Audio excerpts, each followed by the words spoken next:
தமிழகத்தில் மழை வெள்ளம் பாதித்த பகுதிகளில் நோய் தடுப்பு நடவடிக்கைக்காக 1116 மருத்துவ குழுக்கள் அமைக்கப்பட்டுள்ளதாக சுகாதாரத்துறை அமைச்சர் விஜயபாஸ்கர் தெரிவித்துள்ளார்.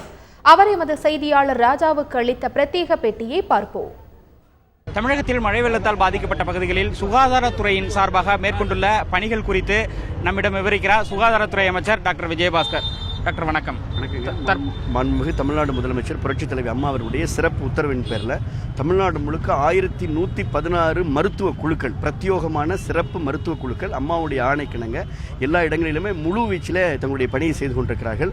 மக்களுக்கு காய்ச்சல் அறிகுறி ஏதேனும் ஏற்பட்டாலோ அல்லது காய்ச்சல் வரக்கூடிய வாய்ப்புகள் இருக்கக்கூடிய, அதாவது மழை சூழ்ந்திருக்கக்கூடிய பகுதிகளில், தண்ணீர் வடிந்த பகுதிகளில் உடனடியாக மருத்துவ குழுக்கள் அங்கே சென்று வீடு வீடாக சென்று எங்களுடைய மருத்துவ குழுக்கள் வீடு வீடாக சென்று அவர்களுக்கு ஏதேனும் அறிகுறிகள் இருக்கிறதா என்று கேட்டு 1116 மருத்துவ குழுக்கள் ஒவ்வொரு குழுவாக பிரிந்து மிக சிறப்பாக தன்னுடைய சேவையை பணியை மாண்புமிகு அம்மாவுடைய ஆணைக்கிணங்க செய்து வருகிறார்கள்.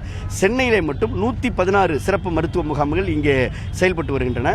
மாண்புமிகு அம்மா அவர்கள் அனைத்து உத்தரவுகள், மருந்து, மாத்திரைகள், தேவையான இந்த வாட்டருக்கு தேவையான இந்த குளோரினேஷன் அந்த ஆக்டிவிட்டிஸ் அதுவும் செய்து கொண்டிருக்கிறார்கள். பொதுமக்களை மாண்புமிகு அம்மா அவர்களே கேட்டுக்கொண்டிருக்கிறார்கள். அத்தனை பொதுமக்களும் காய்ச்சிய குடிநீரை பருக வேண்டும் என்ற தொற்று நோய்களை தவிர்ப்பதற்காக மாண்புமிகு அம்மாவுடைய அரசு முழு வீச்சில் போர்க்கால அடிப்படையில் அனைத்து துறைகளையும் உள்ளடக்கி எல்லா பணிகளையும் வேகமாக, விரைவாக, திருப்தியாக செய்து கொண்டிருக்கிறார்கள்.